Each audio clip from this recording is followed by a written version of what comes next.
নারে তাকবীর!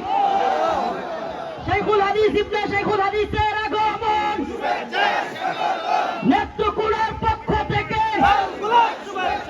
মুফতি মনির কাসিমি দামাত বরকাতুহুমের আগমন নেত্রকোনার পক্ষ থেকে মার্কাজু শাহাবুদ্দিন আল ইসলামের পক্ষ থেকে এলাকাবাসীর পক্ষ থেকে সম্মানিত উপস্থিতি, আমি আবারও আপনাদের কাছে বড় জোরে অনুরোধ করছি সবাই বসে যান এবং আজকের এই প্যান্ডেল না থাকার জন্য আমি আন্তরিকভাবে ক্ষমা চাচ্ছি। আমরা দেরি করতে পারবো না। আমাদের কপ্টারের সূর্য থাকতে থাকতে কপ্টার ঢাকায় পৌঁছাইতে হবে। আমার কথা শুনেন, কপ্টার সূর্য থাকতে থাকতে ঢাকায় পৌঁছাইতে হবে। এজন্য হুজুররা বেশি দেরি করতে পারবেন না। শাইখুল হাদিস ইবনে শাইখুল হাদিস সদ্য খিলাফত মজলিসের আমির মজলিস হযরতুল আল্লাম আল্লামা মামুনুল হক দামাত বরকাতুহুম, হযরতুল আল্লাম আল্লামা মামুনুল হক দামাত বরকাতুহুম। লিল্লাহি তাকবীর! আল্লাহু আকবার! তাকবীর!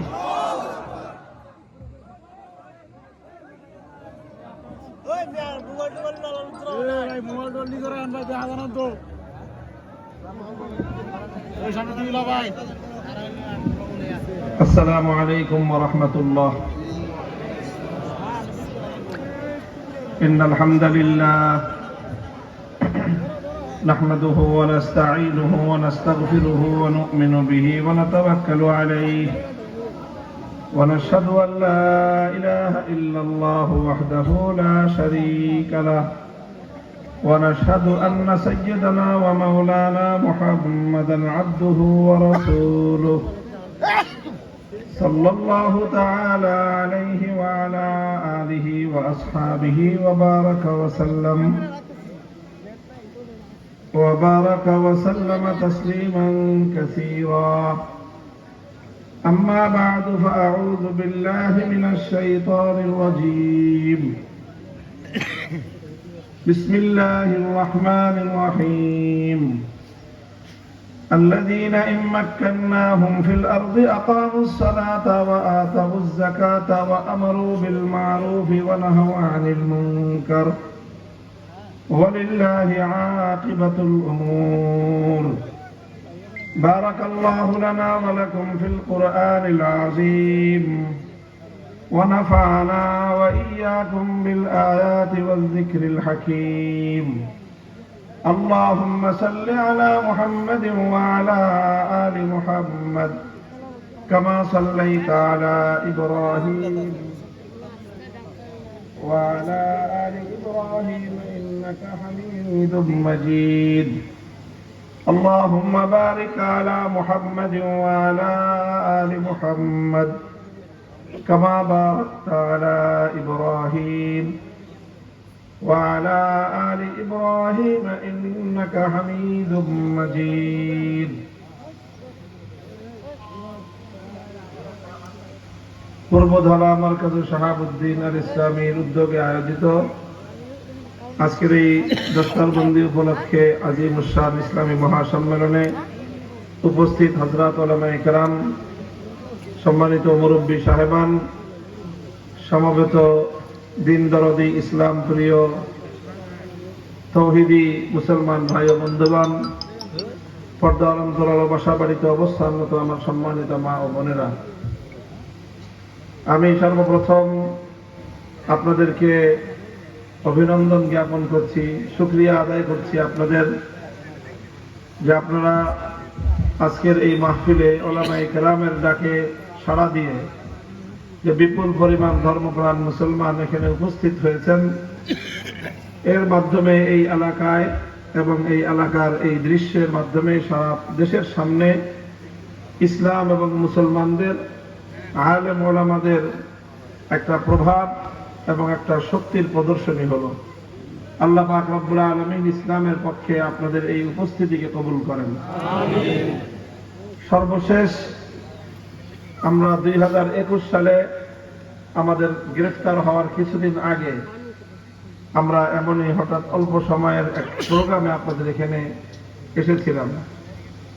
যখন বাংলাদেশে কোথাও আমাকে প্রোগ্রাম করতে দেওয়া হয় না, সেই সময়ে রাষ্ট্রযন্ত্র, স্বৈরাচারী ফ্যাসিবাদী যুগের ফেরাউন, ভিনদেশী কৃতদাসী শেখ হাসিনার জুলুমতন্ত্রের চূড়ান্ত নিগৃহণের শিকার হয়ে বাংলাদেশের যেখানেই আমার মাহফিল হতো সেখানেই প্রশাসনের পক্ষ থেকে আমাদেরকে বাধা দেওয়া হতো এবং কোথাও আমাকে প্রোগ্রাম করতে দেওয়া হতো না। সেই কঠিন এবং প্রতিকূল সময়ে মাওলানা রফিকুল ইসলাম মাদানী, আপনাদের কৃতি সন্তান, আপনাদের মাটির সন্তান, সাহস করে তৎকালীন আমির হেফাজত কায়েদে মিল্লাতে ইসলামী আল্লামা জুনায়েদ বাবু নগরী রহমতুল্লাহ আলাইহি সহ আমাদেরকে এখানে এনে সে হকের পক্ষে, ইসলামের পক্ষে একটা বলিষ্ঠ অবস্থান তুলে ধরেছিল। এর কিছুদিন পরেই আমরা কারারুদ্ধ হয়ে যাই, মাঝখানে দীর্ঘ 3 বছর সময় অতিক্রান্ত হয়ে যায়। এই আমাদের কারামুক্তির পরের এই প্রথম বছর চলছে, আবার আপনাদের সঙ্গে সাক্ষাতের সুযোগ হলো, আল্লাহ পাকের শুকরিয়া আদায় করি। মুহতারাম হাজিরিন, খুব দীর্ঘ কোনো কথা আমি আপনাদের কাছে বলবো না। যখন সেই ব্রিটিশ ভারতবর্ষে, ব্রিটিশরা এই ভারতবর্ষ, এই ভারত, পাকিস্তান, বাংলাদেশ সহ এই ভারত উপমহাদেশ 1757 সালে তারা দখল করে নেয়।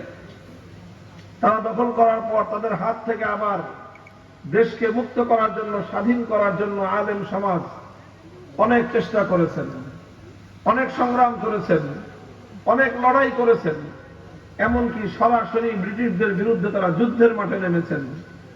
1831 সালে বালাকোটের রণাঙ্গনে সৈয়দ আহমদ শহীদ রহমতুল্লাহ আলাইহির নেতৃত্বে জিহাদ হয়েছে।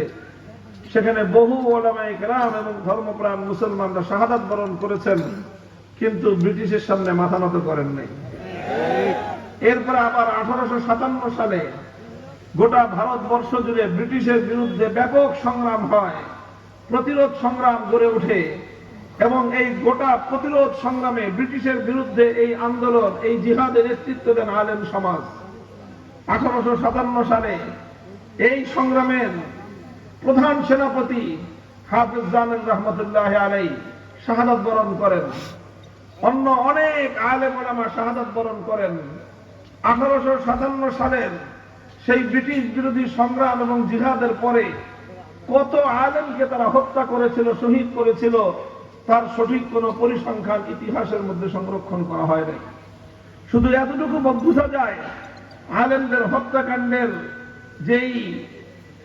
যেই সংখ্যা, দিল্লি থেকে খাইবার পর্যন্ত 16 মাইল রাস্তা, এই 16 মাইল পথের রাস্তার দুই পাশে বড় বড় গাছ ছিল, সেই লাগাতার গাছ, রাস্তার দুপাশে যেরকম গাছ থাকে। ইংরেজ লেখকরা লিখেছে 1857 সালের সেই আলেমদের যুদ্ধে, ওলামায়ে কেরামের পরাজয়ের পরে এই 18-16 মাইল রাস্তার দুই পাশে এমন কোন গাছ ছিল না যেই গাছে একজন বা একাধিক আলেমকে ফাঁসি দিয়ে ঝুলানো না হয়েছে। চিন্তা করতে পারেন কত আলেমকে ফাঁসি দিয়ে হত্যা করে লাশ ঝুলিয়ে রাখা হয়েছিল। অসংখ্য আলেমদেরকে একত্রিত করে তাদেরকে শরীর থেকে কাপড় চোপড় খুলে বিবস্ত্র করে তাদেরকে মহিষের চামড়ার মধ্যে ভরে সেই চামড়া সহ জ্বলন্ত আগুনের মধ্যে ফেলে দেওয়া হয়েছে। গঙ্গা যমুনার উত্তাল স্রোতের মধ্যে তাদেরকে ফেলে দেওয়া হয়েছে। লক্ষ ওলামায়ে কেরামকে শহীদ করে ঘরে ঘরে ইতিম হয়েছে আলেমদের সন্তানেরা, বিধবা হয়েছে আলেমদের স্ত্রীরা, কোল খালি হয়েছে আলেমদের মায়েদের। এরকম লাখো প্রাণের রক্তের বিনিময়ে 1857 সালে ইংরেজদের বিরুদ্ধে যে জিহাদ করা হয়েছিল, সেই জিহাদে পরাজয় হয়েছে আলেমদের, পরাজয় হয়েছে মুসলমানদের, কিন্তু বাতিলের সামনে মাথা নত করে নাই। হকের ঝান্ডা ভুলুণ্ঠিত হয় নাই। 1857 সালের পরে 10 বছর পর্যন্ত আলেম সমাজ গোটা ভারতবর্ষে তারা ব্যাপকভাবে আত্মগোপন করেছিলেন। 10 বছর পরে 1866 সালে তারা আবার নতুন রূপে ব্রিটিশদের বিরুদ্ধে সংগ্রামের জন্য এক নতুন সংগ্রাম শুরু করেন। নতুন প্রচেষ্টা শুরু করেন, নতুন একটা পরিকল্পনা নিয়ে তারা মাঠে নামেন। সেই নতুন পরিকল্পনার নাম হলো দারুল উলুম দেওবন্দ। 1866 সালে এই দেওবন্দ মাদ্রাসা প্রতিষ্ঠা করা হয়। দেওবন্দ মাদ্রাসা যখন প্রতিষ্ঠা হয়েছিল, তখন এই মাদ্রাসার প্রতিষ্ঠাতা যারা ছিলেন, তারা তাদের সন্তানদেরকে বলেছিলেন, তাদের শিক্ষার্থীদেরকে বলেছিলেন, মুসলমানদেরকে তারা বলেছিলেন যে আমরা বাহ্যিকভাবে দেখা যায় একটা মাদ্রাসা প্রতিষ্ঠা করছি, কিন্তু এটা শুধুমাত্র একটা মাদ্রাসা প্রতিষ্ঠা নয়, এটা শুধুমাত্র একটা শিক্ষা প্রতিষ্ঠান নয়, এটা শুধুমাত্র একটা মাদ্রাসা নয়, বরং এটা হলো একটা মাদ্রাসার আড়ালে আগামী দিনে দেশ বিরোধী, স্বাধীনতা বিরোধী, ইসলাম বিরোধী ব্রিটিশ সরকারকে এই দেশ থেকে বিতাড়িত করবার জন্য স্বাধীনতার সংগ্রামী যোদ্ধা তৈরি করবার কারখানা। এবং ঠিকই দেখা গেল, সেই দেওবন্দ থেকে যে সকল সন্তানরা জন্মগ্রহণ করেছেন, 80 বছর পর্যন্ত তারা ব্রিটিশের বিরুদ্ধে লড়াই করেছেন, যুদ্ধ করেছেন, সংগ্রাম করে শেষ পর্যন্ত ব্রিটিশকে এদেশ থেকে বিতাড়িত করে ছেড়েছেন। মোহতারাম হাজিরিন, আমরা সেই দারুল উলুম দেওবন্দের সন্তান। সেই ধারায় আজও আমরা এদেশে কার্যকলাপ পরিচালনা করতেছি। আমাদের উপরেও ব্রিটিশ সরকার এবং ব্রিটিশের পেটোয়া বাহিনী সেই যুগে যেভাবে আলেমদের উপর জুলুম, নির্যাতন, স্টিমরোলার চালিয়েছিল, এই যুগের সেই ব্রিটিশ সাম্রাজ্যবাদের গোলাম, এই ধর্মনিরপেক্ষতাবাদী আওয়ামী দুঃশাসন দিল্লির সেবাদাসী শেখ হাসিনারাও আমাদের উপর সেই ব্রিটিশের মতোই জুলুম, নির্যাতন, স্টিমরোলার চালিয়েছে। 2013 সালে আমাদের অসংখ্য ভাইকে শাপলা চত্বরে গুলি করে হত্যা করেছে।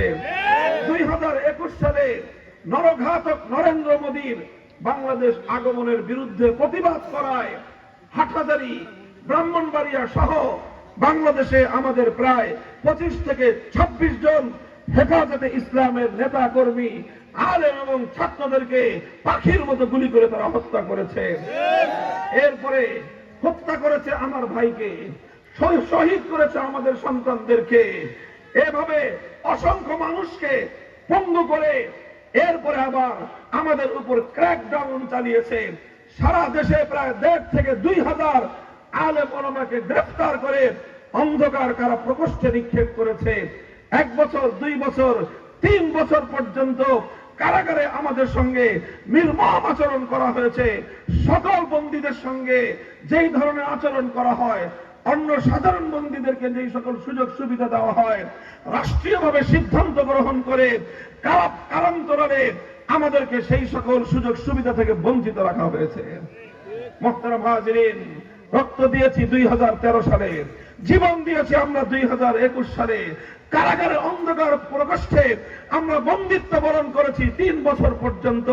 আমাদের ইজ্জত, আবরু, মান সম্মানের উপর নজিরবিহীন আঘাত করা হয়েছে। গোটা রাষ্ট্রের সকল প্রতিষ্ঠানগুলোকে আমাদের বিরুদ্ধে লেলিয়ে দেওয়া হয়েছে।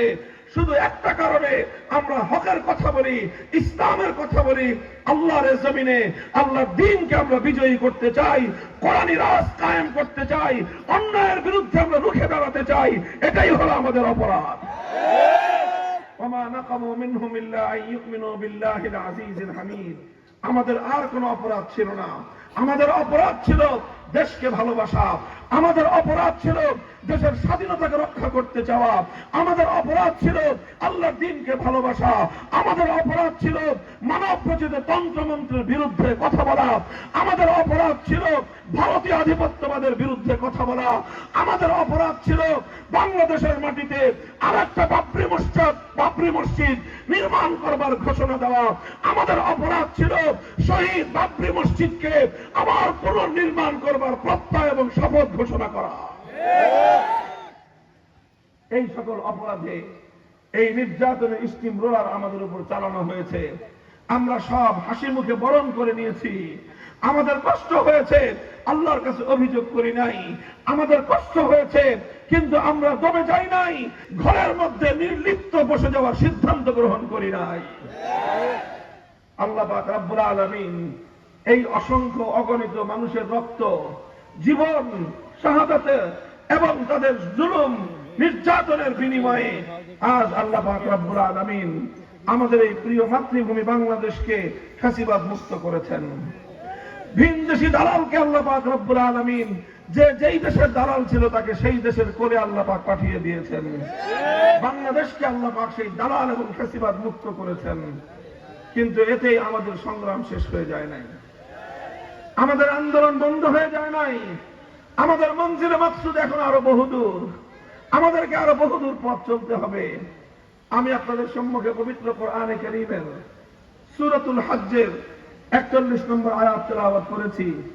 আমার আল্লাহ পাক রব্বুল আলামিন এই আয়াতের মধ্যে ঘোষণা করেছেন, আল্লাযীনা ইম্মাক্কান্নাহুম ফিল আরদি আকামুস সালাতা ওয়া আতাউয যাকাতা ওয়া আমারু বিল মারুফি ওয়া নাহাউ আনিল মুনকার ওয়ালিল্লাহি আকিবাতুল উমুর। আল্লাহ বলেছেন, আমি যদি মুমিনদেরকে, মুসলমানদেরকে রাষ্ট্র ক্ষমতা দেই, তাহলে মুসলমানরা রাষ্ট্র ক্ষমতা পেয়ে কি করবে? তারা, আল্লাহ যদি ক্ষমতা দেন, মুমিন মুসলমানরা সেই ক্ষমতা পেয়ে কি করবে? আল্লাহ পাক সেই ক্ষমতার দায়িত্ব বর্ণনা করেছেন যে মুসলমানরা যদি রাষ্ট্র ক্ষমতা পায় তাহলে তারা 4টা কাজ করবে। কয় কাজ? জোরে বলেন, কয় কাজ? 4 কাজ করবে। 1 নম্বর কাজ হলো আকামুস সালাত, তারা সমাজের মধ্যে নামাজ কায়েম করবে। 2 নম্বর কাজ হলো আতাউয যাকাত, তারা সমাজের মধ্যে যাকাতের ব্যবস্থা বাস্তবায়ন করবে। 3 নম্বর কাজ হলো আমারু বিল মারুফ, তারা মানুষকে সৎ কাজের আদেশ দিবে। 4 নম্বর কাজ হলো ওয়া নাহাউ আনিল মুনকার, তারা জাতিকে অন্যায়, অসৎ, শরীয়ত গর্হিত নিষিদ্ধ কাজ থেকে বাধা দিবে, নিষেধ করবে। এই 4 কাজ হলো যদি কোনো মুসলমান রাষ্ট্র ক্ষমতা পায় তাহলে এই হবে তাদের দায়িত্ব। এই আপনারা বসেন, কারা উঠতেছেন? কথা শেষ করে দিব? কথা শেষ করে দিব? তাহলে চাচাদেরকে বসান, পানদের পিছনে টান দিয়ে ধরেন, বসান, এদেরকে বসান, যেগুলো উঠতেছে এদেরকে বসান, একেবারে জায়গায় জায়গায় জায়গায় পাঞ্জাবি টান দিয়ে ধরে বসান। বিশৃঙ্খলা করতে আসছে সমাবেশের মধ্যখানে। বসান, কেউ যেন উঠতে না পারে, একটা লোক উঠতে দেবেন না, ঠিক আছে? তাহলে আল্লাহ বলছেন, ইমানদাররা যদি ক্ষমতা পায় 1 নম্বর কাজ করবে, নামাজ কায়েম করবে। 2 নম্বর কাজ যাকাত ব্যবস্থা বাস্তবায়ন করবে। 3 নম্বর কাজ সৎ কাজের আদেশ দিবে। 4 নম্বর কাজ অন্যায় এবং অসৎ কাজে বাধা দিবে। তাহলে আল্লাহ প্রদত্ত রাষ্ট্র সরকারের দায়িত্ব, যেই দায়িত্বগুলো আল্লাহ দিয়েছেন সে দায়িত্বগুলো পালন হোক, এমন সরকার কি আপনারা চান? এমন রাষ্ট্র কি আপনারা চান? মুহতারাম হাজিরিন, এই জন্য যদি কোনো মুসলমান, যদি সে আল্লাহর কোরআনকে বিশ্বাস করে, কোন মুসলমান সে যদি ইসলামকে বিশ্বাস করে, কোন মুসলমান যদি আল্লাহকে বিশ্বাস করে, তাহলে সে রাষ্ট্র ক্ষমতা পেলে এই 4 কাজের বাইরে যেতে পারে না। এই জন্য আমরা বলি, কোন মুসলমান যারা ইসলামকে বুঝেছে, যারা আল্লাহর কোরআনকে মানে, তারা কোনদিন ধর্মনিরপেক্ষতার রাজনীতি করতে পারে না। বলবেন কেন ধর্মনিরপেক্ষতার রাজনীতি করতে পারে না? কারণ ধর্মনিরপেক্ষ একটা রাজনৈতিক মতবাদ, এই মতবাদ কি বলে? এই মতবাদের অর্থ কি? ধর্মনিরপেক্ষ মতবাদের অর্থ হলো রাষ্ট্রের সাথে ধর্মের কোনো সম্পর্ক থাকতে পারবে না। ধর্মনিরপেক্ষ মতবাদ বলে, এটা ওটাকে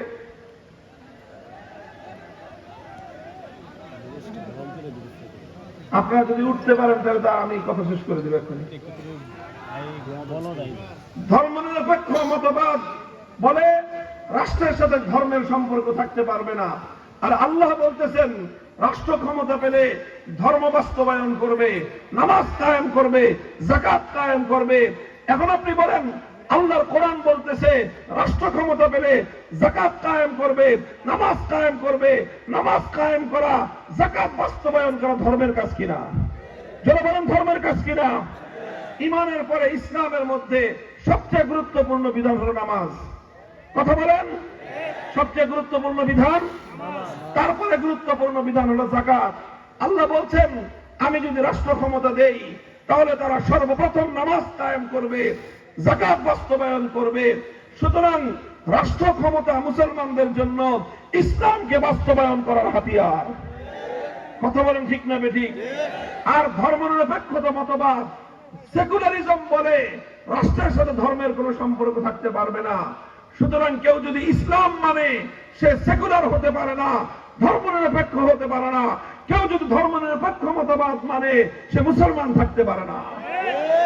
এই জন্য আমি পরিষ্কার ভাষায় বলি, হিন্দুর পক্ষে ধর্মনিরপেক্ষ হওয়া সম্ভব, বৌদ্ধের পক্ষে ধর্মনিরপেক্ষ হওয়া সম্ভব, খ্রিস্টানের পক্ষে ধর্মনিরপেক্ষ হওয়া সম্ভব, কিন্তু মুসলমানের পক্ষে কোনোদিন সেকুলার বা ধর্মনিরপেক্ষ হওয়া সম্ভব নয়। এই জন্য বাংলাদেশে ধর্মনিরপেক্ষ মতবাদ নামক এই অভিশপ্ত রাজনৈতিক ব্যবস্থা যারা আমদানি করেছে সেই দলটার নাম হলো আওয়ামী লীগ। আওয়ামী লীগ যারা করেছেন, আগামী দিনেও যদি করার ইচ্ছা থাকে আমাদেরকে এই প্রশ্নের জবাব দিয়ে আওয়ামী লীগের রাজনীতি করবেন। সেটা হলো আপনারা আল্লাহর কোরআনের আদেশ মানবেন না ধর্মনিরপেক্ষ মতবাদ মানবেন, পরিষ্কার করেন। এরপরে যা করার করেন। যদি বলেন যে আমি মুসলমান, আল্লাহর হুকুম মানব, কোরআনের বিধানকে আমি বিশ্বাস করি, তাহলে কোরআনের বিধান অনুযায়ী কোন মুসলমান কোনদিন ধর্মনিরপেক্ষ হতে পারে না। আর যদি আপনারা ধর্মনিরপেক্ষ মতবাদের অনুসারী হন, তাহলে কোনদিন আপনি সত্যিকার অর্থে মুসলমান হতে পারেন না। 1947 সালে যখন দেশটা ভাগ হয়েছে, দেশটা দুই ভাগে ভাগ হয়েছিল। হিন্দুরা, সংখ্যাগরিষ্ঠ হিন্দুরা যেই দেশটা পেয়েছিল সেটার কথা ছিল ধর্মনিরপেক্ষ মতবাদ চলবে। অধিকাংশ মুসলমানরা যেই ভাগটা পেয়েছিল কথা ছিল সেই ভাগে ইসলামী হুকুমত, কোরআনের রাজ কায়েম হবে। 47-এর পরে 71 হয়েছে, কিন্তু সেই ভাগ পরিবর্তন হয় নাই। 71-এর পরে 2024 হয়েছে, ভাগ পরিবর্তন হয় নাই। 2024-এর পরে আজ আমাদের ব্যর্থহীন ঘোষণা, জাতির উদ্দেশ্যে স্পষ্ট ঘোষণা, যারা ধর্মনিরপেক্ষ মতবাদের রাজনীতি করতে চাও, তোমাদের নেত্রীর মতো ধর্মনিরপেক্ষ ভারতে চলে যাও। যারা বাংলাদেশে রাজনীতি করতে চাও, যারা বাংলাদেশে রাজনৈতিক ভাবে কার্যক্রম পরিচালনা করতে চাও, তোমাদেরকে সেই মুসলমানদের ঈমান এবং আকীদার চেতনার প্রতি শ্রদ্ধা রেখে, সম্মান রেখে আল কোরআনের রাজনীতির আওতায় রাজনীতি করতে হবে।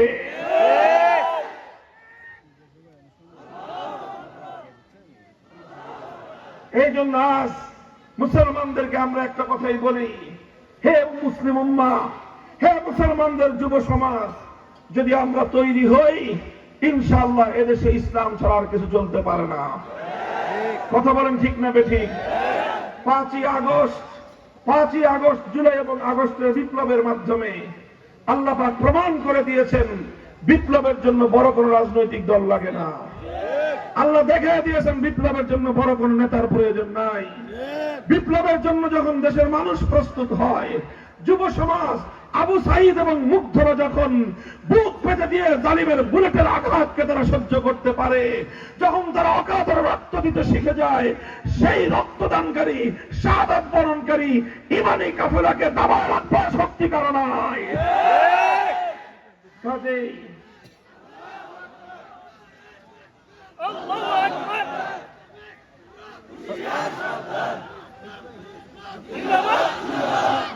আমি এই বিশাল তৌহিদ জনতার জনসমুদ্রের কাছে জানতে চাই, আমি আপনাদের কাছে প্রশ্ন রাখতে চাই, যেভাবে 5ই আগস্ট 2000 দামাল সন্তানের তাজা বুকের রক্তের মাধ্যমে ফ্যাসিবাদ, স্বৈরতন্ত্র এবং বাংলাদেশ বিরোধী বিদেশি দালালদের পতন ঘটেছে, ঠিক তেমনি ভাবে আরেকবার যদি প্রয়োজন হয় আল্লাহর কোরআনের রাজ কায়েম করবার জন্য, ইসলামী হুকুমত বাস্তবায়ন করবার জন্য, বিপ্লবের রণাঙ্গনে রক্ত দেওয়ার জন্য কারা প্রস্তুত থাকবা?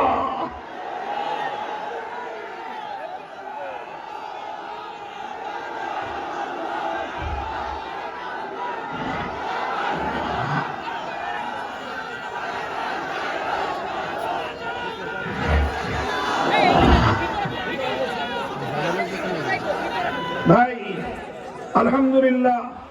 আলহামদুলিল্লাহ আজ বাংলাদেশের প্রতিটি স্কুল, কলেজ, ইউনিভার্সিটি গুলোতে এবং আলিয়া মাদ্রাসা, কওমি মাদ্রাসা, সব জায়গায় যুবকদের মধ্যে আজকে বিপ্লবী চেতনা দানা বেঁধে উঠেছে। এই যুবকদেরকে যদি সঠিকভাবে নেতৃত্ব দেওয়া যায়, তাওহীদের চেতনায় যদি তাদেরকে উজ্জীবিত করা যায়, বিপ্লব আসবে বাংলাদেশ ইনশাআল্লাহ।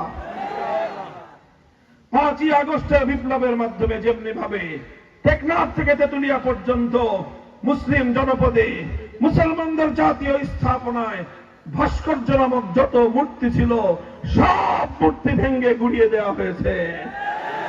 এই মূর্তি ভাঙা বাংলাদেশ, এটাই হলো ইসলামের বাংলাদেশ, এটাই হলো তাওহীদি জনতার বাংলাদেশ। তবে আমরা কোনদিন হিন্দুদের কোন মন্দিরের মূর্তি ভাঙি না। কথা বলেন ঠিক না বেঠিক? 5ই আগস্টের পর থেকে কোন হিন্দুদের মন্দিরে একটা ফুলের টোকাও লাগে নাই, তাদের কোন প্রতিমার গায়ে কেউ আঁচড় দেয় নাই। সাম্প্রদায়িক সম্প্রীতির দৃষ্টান্ত স্থাপন করেছে বাংলাদেশ। এর আগে আওয়ামী লীগের স্বৈরাচারী আমলে শুধুমাত্র হিন্দুদের উপর নির্যাতনের ঘটনা ঘটত। বোঝা যায় এই ঘটনাগুলো কারা ঘটাতো। 5ই আগস্টের পরে আর হিন্দুদের উপর নির্যাতন হয় না, 5ই আগস্টের আগে শুধু নির্যাতনের ঘটনা ঘটত। প্রমাণিত হয়ে গেছে যারা পালিয়ে গেছে তারাই হিন্দুদের উপর নির্যাতনের ঘটনা ঘটাতো। নাটক করতো, নাটক। রাতের অন্ধকারে কালনাগিনী হয়ে ছবল মারত, আবার দিনের বেলায় ওঝা হয়ে ঝাড়তে আসতো। বাংলাদেশের সেই নাটকের দিন শেষ। নাটকের নায়িকাও নাই, নাটকও নাই। অনেক নাটক করেছো প্রিয় তুমি। বাংলাদেশের মানুষ আর নাটক দেখবে না ইনশাআল্লাহ। কথা বলেন ঠিক না? বলতে চাই, হিন্দু ভাইদেরকে আশ্বস্ত করতে চাই, বৌদ্ধদেরকে বলতে চাই, খ্রিস্টানদেরকে বলতে চাই, তোমাদের মন্দির, তোমাদের প্যাগোডা, তোমাদের গির্জা আমরা নিরাপত্তা দেবো ইনশাআল্লাহ, কিন্তু মুসলমানদের জনপদে কোনো মূর্তি আমরা থাকতে দেব না। মূর্তি বিরোধী বাংলাদেশ, এটাই তাওহীদের বাংলাদেশ, এটাই 5ই আগস্টের বাংলাদেশ, এটাই আল্লামা আহমদ শফীর বাংলাদেশ, এটাই আল্লামা জুনায়েদ বাবুনগরীর বাংলাদেশ, এটাই মুফতি আমিনীর বাংলাদেশ, এটাই শাইখুল হাদিসের বাংলাদেশ।